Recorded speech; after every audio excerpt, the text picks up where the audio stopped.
मारवा की दादी काफी समय से बीमार थी। डॉक्टर अमृता से अपॉइंटमेंट लेने की काफी नाकाम कोशिशें कर चुका था रोहित। अब उसके पास मौका था डॉक्टर अमृता से फेस टू फेस मिलने का। रोहित ने अपने स्वीट से बाहर निकलते हुए होटल रिसेप्शन को फोन लगाया। सिस्टम में चेक करके मुझे तुरंत बताओ, क्या डॉक्टर अमृता ने हमारी होटल में चेक इन किया है? शाम के 6 बज चुके थे। बॉल रूम में एक एक करके कुणाल के सारे दोस्त आने लगे थे। मनाली के नामचीन परिवारों के बच्चे कुणाल के दोस्त थे। ऐसे में अनिका कामिनी को ढूंढती हुई बॉल रूम में आई। लिफ्ट से निकलते ही रोहित ने रिसेप्शन पर खड़ी लड़कियों को आवाज लगाई, did you find doctor Amrita in the system? Sir, doctor Amrita is not our guest. How is it possible? Check again. Ballroom में लगभग हर लड़का अनिका से दोस्ती करने की कोशिश कर चुका था। तभी वहां कामिनी अपनी दोस्त पूजा के साथ आई। कामिनी ने off shoulder one piece gown पहना था। लाउड म्यूजिक बजने लगा। वैसे तो कामिनी ने अनिका को देख लिया था, मगर वो जानबूझकर अनिका से 2 टेबल दूर जाकर बैठी। अनिका समझ गई कि कामिनी चाहती है कि वो उसके पास जाए। अनिका कामिनी के टेबल के पास जाकर खड़ी हो गई। अनिका ने कामिनी को रिक्वेस्ट करते हुए पूछा, कामिनी, अगर तुम मेरे बेटे के बारे में कुछ जानती हो तो प्लीज मुझे बताओ।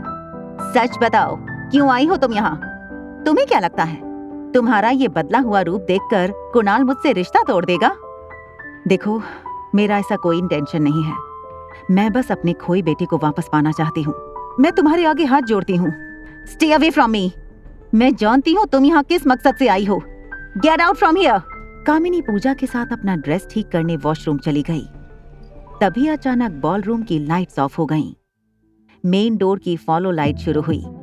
जब गेट खुला तो अंदर कुणाल एक गिटार के साथ एंटर हुआ। स्पॉटलाइट सिर्फ कुणाल पर थी। कुणाल ने गिटार की स्विंग पर एक बार जोर से उंगलियां फेरी और सबका ध्यान अपनी ओर खींच लिया। बड़े फिल्मी अंदाज से कुणाल बोला, आज मैं अपने दिल की बात एक लड़की से कहने वाला हूँ। बॉल रूम में हल्की लाल लाइट ऑन हुई। कुणाल की नजर फोन ऑन करने की कोशिश करती हुई अनिका पर पड़ी। कुणाल की उंगलियां गिटार स्ट्रिंग पर घूमने लगी। वो गिटार पर एक रोमांटिक धुन बजाने लगा। सब लोग सुर में ताली बजाकर और चुटकी बजाकर उसका साथ दे रहे थे। वॉशरूम से कामिनी पूजा के साथ बाहर आई। कामिनी ने देखा कि उसने कुणाल की एंट्री मिस कर दी थी। उसने अपना एक पांव जोर से जमीन पर पटका और पूजा से कहा, उस अनिका ने पूरी शाम का मजा खराब कर दिया। पूजा ने कहा, शाम तो अभी शुरू हुई है, तुम अपना मूड मत बिगाड़ो। देखो, कुणाल तुम्हारे लिए कितनी अच्छी धुन बजा रहा है। हाय, काश कोई मुझे भी इतना प्यार करता। कुणाल की उंगलियां गिटार पर जादू बिखेर रही थी। जैसे ही कुणाल अनिका के नजदीक पहुंचा, वो अपने घुटनों के बल बैठ गया और बोला, मैंने आज तक तुम जैसी खूबसूरत लड़की नहीं देखी। क्या तुम मुझसे दोस्ती करोगी? कुणाल, ये क्या कर रहे हो? कुणाल ने पीछे मुड़कर देखा तो बिल्कुल चौंक गया। वो उठकर बोला, कामिनी, तुम यहाँ क्या कर रही हो? तुमने ये सब कुछ इसके लिए किया है? देखो, तुम चली जाओ यहाँ से। मैं तुमसे बाद में बात करूंगा। ऐसा कैसे कर सकते हो तुम मेरे साथ? तुमने इसके लिए मेरा दिल तोड़ा? Just shut up. तुम रागिनी के बारे में ऐसा कैसे कह सकती हो? जानती क्या हो तुम रागिनी के बारे में? रागिनी? कौन रागिनी? क्या तुम पागल हो गए हो? ये रागिनी नहीं, अनिका है, जिसे तुमने अभी अभी तलाक दिया है। ये सुनकर कुणाल के हाथ से गिटार गिर गया। उसने धीरे से अनिका की तरफ देखा। उसे अपनी आंखों पर यकीन ही नहीं हो रहा था कि कोई इंसान इतना कैसे बदल सकता है। कुणाल कुछ कहे या करे, उससे पहले कामिनी ने अनिका को बाजू से उसे पकड़कर बॉल रूम के बीचों बीच लाकर खड़ा कर दिया और बोली, मजाक बना के रख दिया है मेरा और कुणाल का सबके सामने, मगर अब तमाशा बनोगी तुम। आज तुम्हें वो सबक सिखाऊंगी कि दोबारा मेरी या कुणाल की जिंदगी में आने के बारे में सोच भी नहीं पाओगी। उससे पहले रोहित ने कामिनी का हाथ रोक लिया। रोहित ऊंची आवाज में बोला, व्हाट इज गोइंग ऑन? और आप सब लोग खड़े होकर तमाशा देख रहे हैं? देखो, होटल पैराडाइज में इस तरह का बिहेवियर बिल्कुल बर्दाश्त नहीं होगा। कुणाल बिल्कुल रोहित के सामने आकर खड़ा हो गया और उससे पूछा, तुम कौन होते हो हमारे मैटर में टांग अड़ाने वाले? Do you know who am I? Kunal Dogra नाम है मेरा। तभी रोहित के पीछे खड़े सिक्योरिटी गार्ड ने कहा, यह है मिस्टर रोहित मारवा, इस होटल के मालिक। कुणाल के पांव अपने आप थोड़ा पीछे हो गए।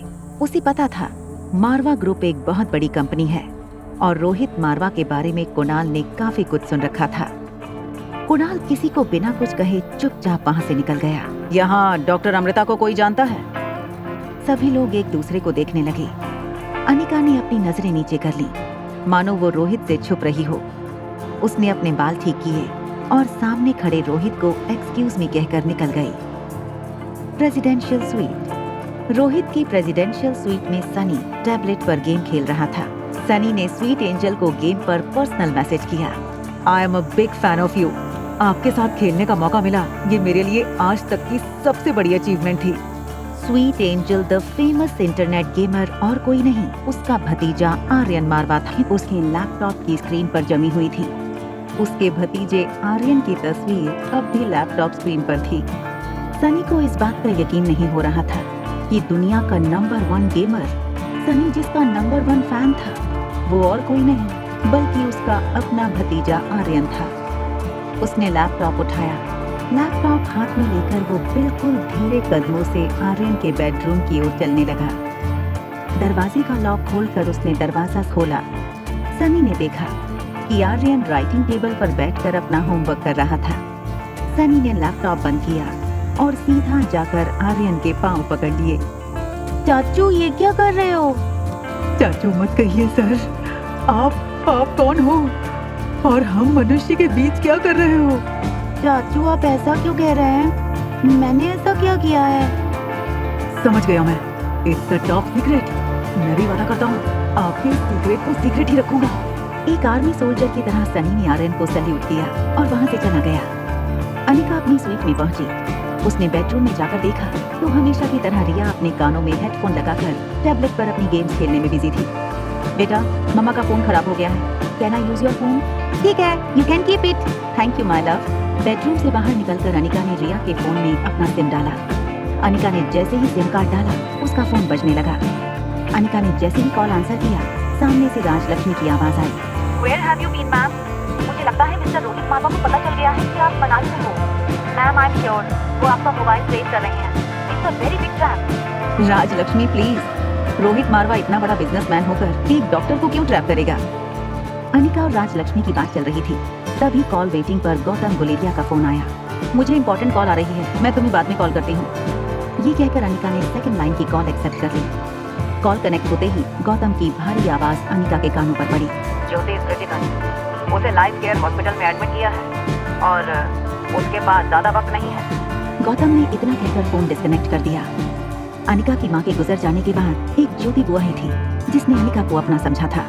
तभी ज्योति बुआ की बेटी प्रीति का फोन आया।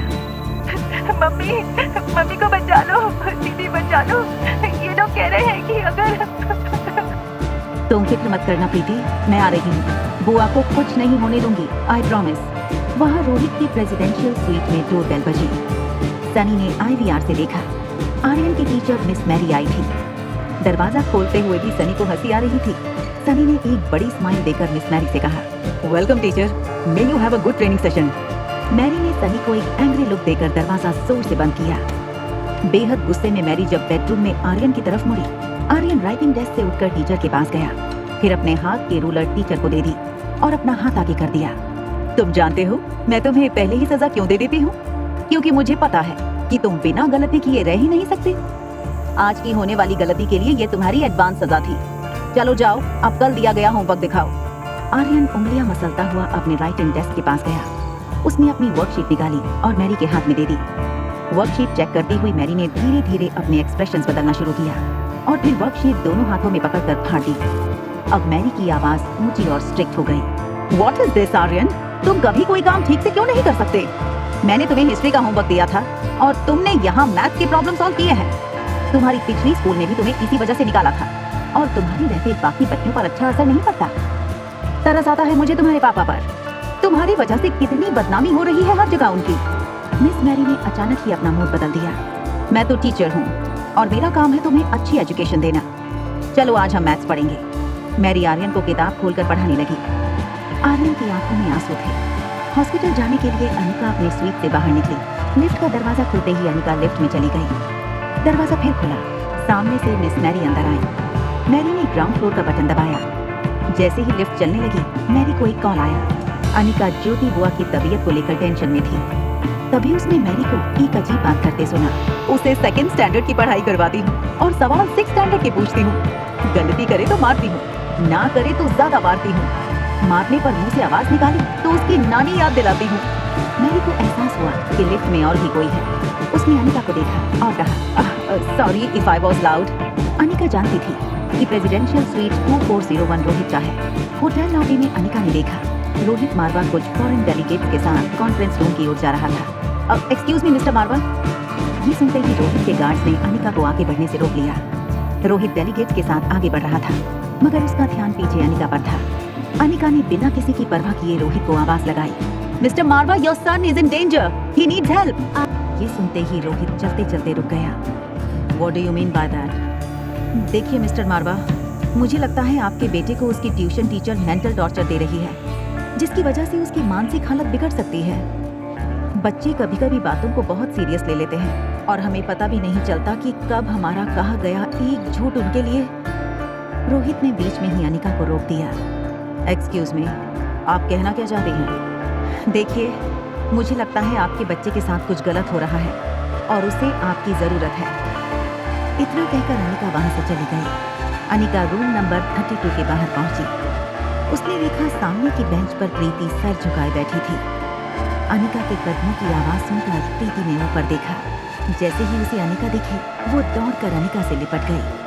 प्रीति जोर जोर से रोने लगी। शांत हो जाओ प्रीति, कुछ नहीं होगा बुआ को, मैं हूं ना, मुझे बुआ के पास लेकर चलो। हॉस्पिटल रूम का दरवाजा खोलकर अनिका और प्रीति अंदर आई। अनिका ने देखा ज्योति बुआ हॉस्पिटल बेड पर आंखें बंद करके लेटी थी। डॉक्टर कहते हैं अगर ऑपरेशन नहीं किया तो मम्मी। इस हॉस्पिटल में डॉक्टर अग्रवाल काम करते हैं क्या? तुम उन्हें जानती हो? तो मुझे उनके पास ले चलो। प्रीति अनिका को लेकर डॉक्टर अग्रवाल की ऑफिस की ओर चलने लगी। जब अनिका और प्रीति ऑफिस पहुंची तो डॉक्टर अग्रवाल अपनी कैबिन से बाहर निकल रहे थे। प्रीति और अनिका को देखकर डॉक्टर अग्रवाल ने प्रीति से कहा, hello young lady, and who is this beautiful girl with you? Preeti ने डॉक्टर और अनिका को इंट्रोड्यूस करवाया। दीदी, ये डॉक्टर अग्रवाल हैं, एंड डॉक्टर, ये अनिका दीदी हैं। ये मम्मी के बारे में आपसे बात करना चाहती हैं। I don't want to give you girls false hopes. Mrs Sharma is critical. उनका इलाज करना मुश्किल है। ऐसी सिचुएशन में हमें उन पर सर्जरी करनी होगी। डॉक्टर अग्रवाल ने ज्योति बुआ की स्कैन रिपोर्ट्स टेबल पर रख दी। फिर एक मार्कर से अनिका को प्रॉब्लम समझाने लगे। डॉक्टर अग्रवाल को ये नहीं पता था वो ही the famous neurosurgeon doctor Amrita थी। तभी कैबिन का दरवाजा खोलकर कामिनी और मनीषा गुलेरिया अंदर आए। देखो अनिका, कामिनी हमारी सेकेंड ईयर की स्टूडेंट है। She is a bright student. उसने मिसेस ज्योति शर्मा की रिपोर्ट इंडिया की best neuro surgeon doctor Amrita को मेल की है और रिक्वेस्ट की है कि वो खुद आकर तुम्हारी ज्योति बुआ का ऑपरेशन करें। ये बात सुनकर अनिका अपना फोन चेक करने लगी। कामिनी ने ना ही उसे कोई मेल किया था, ना तो कोई रिक्वेस्ट की थी। मनीषा गुलेरिया कामिनी के सर पर हाथ रखकर डॉक्टर अग्रवाल से कहने लगी, डॉक्टर साहब, कामिनी बहुत ही इमोशनल है, अपनी बुआ से बहुत ज्यादा अटैच्ड है। कामिनी, डॉक्टर अमृता ने कोई जवाब दिया? No sir, no answer. I think वो बिजी होंगी। फिर उनके चार्जेस? मनीषा ने कामिनी को बीच में ही रोककर कहा, कितनी बार कहा है कामिनी, ज्योति बुआ के इलाज के लिए वो जो फीस मांगे मैं और तुम्हारे पापा चुका देंगे। मिसेस शर्मा इज लकी जिन्हें आप जैसा परिवार मिला। डॉक्टर अग्रवाल ने अपनी जेब से पेन निकाला। एक प्रेस्क्रिप्शन लेटर पर अपना नंबर लिखते हुए बोले, Anika, this is my personal number. तुम्हें जो कुछ भी पूछना हो तुम मुझे कॉल या मैसेज कर देना। I am here to help you out. Anika ने वो कागज पर्स में रख लिया। जब अनिका कैबिन से बाहर जाने लगी तभी डॉक्टर अग्रवाल ने अनिका से पूछ लिया, वैसे आप फिल्मों में काम करती हैं या टेलीविजन पर? इससे पहले कि अनिका डॉक्टर के सवाल का जवाब देती, कामिनी ने डॉक्टर अग्रवाल से कहा, सर ये कोई मॉडल या एक्ट्रेस नहीं है, ये तो एक स्कूल ड्रॉप आउट है। 6 साल पहले मनाली छोड़कर भाग गई थी, अब 6 साल बाद वापस लौटी है। अब जैसी भी है मेरी तो बहन है। बेहद शर्मिंदा होकर अनिका कैबिन से बाहर निकल गई। कामिनी अपने एक हाथ की उंगली में गाड़ी की चाबी गोल गोल घुमाने लगी। वो बहुत खुश थी। बॉल रूम में सबके सामने हुई उसकी इंसल्ट का आज उसने बदला ले लिया था। उंगली में चाबी घुमाते हुए वो प्रीति के पास गई और कहा, देखो प्रीति, तुम तो जानती हो कि मैं कितनी कोशिश कर रही हूँ ज्योति बुआ की जान बचाने की। डॉक्टर अमृता से कांटेक्ट करने की कोशिश कर रही हूँ। अब अगर तुम्हारी अनिका दीदी मेरा छोटा सा काम कर दें तो हम सब मिलकर ज्योति बुआ की जान बचा सकते हैं। अनिका का ध्यान कामिनी की बातों पर नहीं था। वो सिर्फ ये सोच रही थी कि किसी तरह उसे ज्योति बुआ का ऑपरेशन करना होगा। प्रीति को कामिनी की बातों में एक उम्मीद दिखाई दी। प्रीति ने कामिनी से पूछा, बोलो कामिनी, क्या करना है हमें? दीदी मम्मी के लिए जरूर करेंगी, है ना दीदी? बोलो क्या करना होगा? मनीषा धीरे से अनिका के ठीक सामने आकर खड़ी हो गई। तुम्हारी माँ मरने से पहले वो जो फैक्ट्री तुम्हारे नाम कर गई थी, वो फार्मा फैक्ट्री तुम अपनी बहन के नाम कर दो बस। प्रीति बड़ी उम्मीद से अनिका की ओर देखने लगी। प्रीति दौड़कर अनिका के पास आई। वो एक ही रट लगा रही थी, दीदी प्लीज दे दो ना कंपनी, प्लीज दीदी दे दो ना। प्रीति कुछ बात करी उससे पहले अनिका वहाँ से निकल गई। अनिका का ये रूप देखकर प्रीति का रोना थम गया। वो सिर्फ खुली आंखों से उसे अकेला छोड़कर जाती हुई अनिका को देखने लगी। Hotel paradise top floor. Anika की स्वीट की डोरबेल बजी। रिया ने दरवाजा खोला। रूम सर्विस रिया का ऑर्डर किया हुआ पिज्जा आया था। बॉय ने पिज्जा डाइनिंग टेबल पर रखा। इस पर रिया ने बड़े प्यार से कहा, अंकल मम्मा आपको टिप दे देंगी। बॉय रिया को स्माइल देकर चला गया। जैसे ही रिया ने पिज्जा का टुकड़ा उठाया, उसे कुछ याद आया। उस दिन फोन पर जिस दोस्त से बात हुई थी, वो तो होटल लॉबी में आया ही नहीं। रिया ने प्लेट में पिज्जा के 2 टुकड़े लिए। धीरे धीरे वो सामने वाले सीट के दरवाजे तक पहुंची। थोड़ी देर किक करने के बाद धीरे से दरवाजा खुला। दरवाजा आर्यन ने खोला था। दरवाजा खुलते ही रिया और आर्यन ने एक दूसरे को देखा। रिया के हाथ से प्लेट गिर गई। दोनों कुछ देर एक दूसरे को देखते रहे। उन्हें लगा किसी ने उनके सामने मिरर रख कर आर्यन को लगा जैसे उनके सामने किसी ने आईना रख दिया हो। अब तुम सब देखना नेक्स्ट गेम में मैं तुम्हारी कैसी हालत करता हूँ। सनी की आवाज सुनते ही रिया ने आर्यन का एक हाथ पकड़ा और उसे कॉरिडोर से होते हुए स्टेयरकेस पर ले गई। दोनों बच्चे एक दूसरे का हाथ पकड़े सीढ़ियों पर बैठ गए। कम से कम 5 मिनट तक दोनों बिना कुछ बोले एक दूसरे को देखते रहे। होटल लॉबी में बज रहा म्यूजिक दोनों बच्चों के कानों पर पड़ रहा था, मगर दोनों की आंखों में सिर्फ एक ही सवाल था, ये कैसे हो सकता है? रिया ने धीरे से आर्यन को पूछा, क्या तुम मेरे क्लोन हो? क्लोन वो क्या होता है? साइंटिस्ट एक ह्यूमन की सारी क्वालिटीज जब कंप्यूटर में डालकर वैसा ही दूसरा ह्यूमन तैयार करते हैं तो वो दूसरा ह्यूमन पहले ह्यूमन का क्लोन होता है। तो क्या मैं तुम्हारा क्लोन हूँ? नहीं, तुम मेरे क्लोन नहीं हो सकते क्योंकि my quality is that I am very smart and sorry to say but you are not. तब स्टेयरकेस पर किसी के आने की आवाज आई। रिया ने आर्यन का हाथ पकड़ा और उसे ऊपर टेरेस की ओर ले गई। अनिका हॉस्पिटल से टैक्सी में वापस आ रही थी। उसने अपनी पर्स से डॉक्टर अग्रवाल का कार्ड निकाला और उसके पर्सनल नंबर पर फोन लगाया। हेलो डॉक्टर, मैं अनिका गुलेरिया बोल रही हूँ। ज्योति बुआ के ऑपरेशन की तैयारियां कीजिए। कल डॉक्टर अमृता उन्हें ऑपरेट करने आ रही हैं। देखो अनिका, डॉक्टर अमृता सिर्फ इंडिया की ही नहीं बल्कि दुनिया की बेस्ट न्यूरो सर्जन में से एक है। उनकी अपॉइंटमेंट मिलना इतना आसान नहीं है। डोंट वरी, कुछ ही देर में आपको उनकी ओर से एक कंफर्मेशन ईमेल भी आ जाएगा। ठीक है, फिर उनका मेल आते ही मैं सारी तैयारियां शुरू कर दूंगा। फोन काटते ही अनिका ने एक कंफर्मेशन मेल टाइप किया और डॉक्टर अमृता वाले अकाउंट से डॉक्टर अग्रवाल को भेज दिया। आर्यन और रिया टेरेस के वाटर टैंक के नीचे जाकर छुपे हुए थे। वहाँ से उन्हें कोई नहीं देख पाता। अभी टैंक के नीचे दोनों बैठे ही थे कि आर्यन ने रिया से पूछा, हम दोनों इस तरह छुप क्यों रहे हैं? गॉड ने हमें सुपर पावर दी है। हम ये किसी को बता देंगे तो पावर खत्म हो जाएगी। हमारे पास क्या सुपर पावर है? देखो, अगर हम किसी को ये ना बताएं कि हम 2 हैं तो सोचो हम क्या नहीं कर सकते। हम एक साथ 2 जगह पर प्रेजेंट हो सकते हैं। अगर तुम वो करो जो मैं कहती हूँ तो बोलो, क्या तुम मेरा साथ दोगे? आर्यन रिया की बातों से इतना इम्प्रेस हो गया था कि उसने तुरंत रिया के हाथ में अपना हाथ दे दिया। रिया ने दूसरे हाथ से आर्यन को हाई फाई देकर कहा, we are a team now. तभी रिया को इस बात का एहसास हुआ कि वो अपने नए दोस्त से काफी वक्त से बातें कर रही थी, मगर उसे उसका नाम तक नहीं पता। रिया ने अपना हाथ आगे बढ़ाते हुए आर्यन से कहा, हाय, आई एम रिया। तुम्हारा नाम क्या है? आई एम आर्यन, आर्यन मारवा। क्या तुम वही हो जिससे उस दिन मेरी इंटरकॉम पर बात हुई थी? फिर तुम पिज्जा खाने क्यों नहीं आए? मैं आ रहा था, मगर रास्ते में पहली बार मुझे मेरी मॉम मिली तो मैं उनके साथ पिज्जा खाने चला गया। क्या बात कर रहे हो? उस दिन मैं भी अपने डैड से पहली बार मिली। इसका मतलब उस दिन तुम्हारे पापा मुझे आर्यन समझ रहे थे और मेरी मम्मा तुम्हें रिया समझ रही थी। इसका मतलब डैड सही कहते थे, मेरी कोई मॉम नहीं है। आर्यन के मुंह से ये बात निकलते ही दोनों बच्चे शांत हो गए। क्या मैं आज रात रिया बनकर तुम्हारी मॉम के साथ रुक सकता हूँ? ठीक है, आज रात तुम रिया बनकर मम्मा के साथ रहो और मैं आर्यन बनकर तुम्हारे डैड के साथ रहूंगी। लेकिन ध्यान रहे, उन्हें इस बात का पता नहीं चलना चाहिए, वरना हमारे सारे पावर्स चले जाएंगे। Life care hospital. Preeti bench पर बैठी थी। कामिनी ने प्रीति के कंधे पर हाथ रखा। वो उसके पास आकर बैठ गई। कामिनी अचानक बड़े ही मैच्योर अंदाज में प्रीति को समझाने लगी। हमें तो पहले ही पता था कि अनिका किसी की सगी नहीं। तुम और ज्योति बुआ इस पर आंख बंद करके विश्वास कर लेते, पर इसकी असलियत क्या थी ये सिर्फ हम ही जानते थे। कामिनी ने अपने हाथों से प्रीति के आंसू पोंछे और कहने लगी, तुम्हारी मम्मी को कुछ नहीं होने देंगे। मैंने खुद डॉक्टर अमृता को फोन किया है बुआ के ऑपरेशन के लिए, तुम फिक्र मत करो।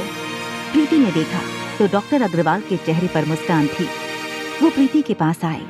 प्रीति, डॉक्टर अमृता तुम्हारी मम्मी का ऑपरेशन करने के लिए मान गई हैं। प्रीति ये बात सुनकर बेहद खुश हो गई। कामिनी और मनीषा एक दूसरे को देखने लगे।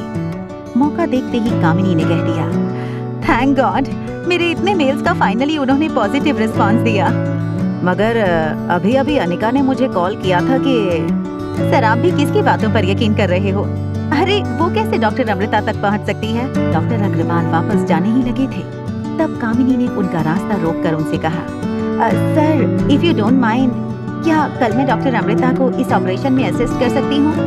उन्हें जूनियर डॉक्टर्स की एक टीम की जरूरत होगी, मैं तुम्हारा नाम भी उसमें ऐड कर दूंगा। कामिनी भूल गई कि वो हॉस्पिटल में खड़ी थी। वो जोर जोर से सबको बताने लगी, होटल पैराडाइज। रिया और आर्यन ने अपने कपड़े आपस में बदल लिए। रिया आर्यन को फाइनल टिप्स देने लगी। मम्मा को पता नहीं चलना चाहिए कि तुम रिया नहीं हो। कोई कंफ्यूजन हो तो टैबलेट पर गेम खेलने लगना, और अगर कोई भी गड़बड़ हो तो मुझे फोन कर लेना। मगर मैं तुम्हें फोन कैसे करूँगा? मेरे पास तो फोन नहीं है। ओफो, इतने बड़े हो गए हो फिर भी तुम्हारे पास फोन नहीं है। एनीवेज, तुम मेरा फोन रखो। मगर जैसे ही उसने दरवाजा खोला, उसने देखा सनी ठीक उसके सामने खड़ा था। सनी के दोनों हाथ अपनी कमर पर थे। उसने रिया की आंखों में आंखें डालकर कहा, समझ गया, मैं सब समझ गया। आगे की कहानी जानने के लिए देखें अगला एपिसोड सिर्फ पॉकेट एफएम के YouTube चैनल पर। और एक लड़की को देखा तो के सारे एपिसोड को सुनने के लिए डिस्क्रिप्शन में दी गई लिंक से डाउनलोड करें पॉकेट एफएम ऐप।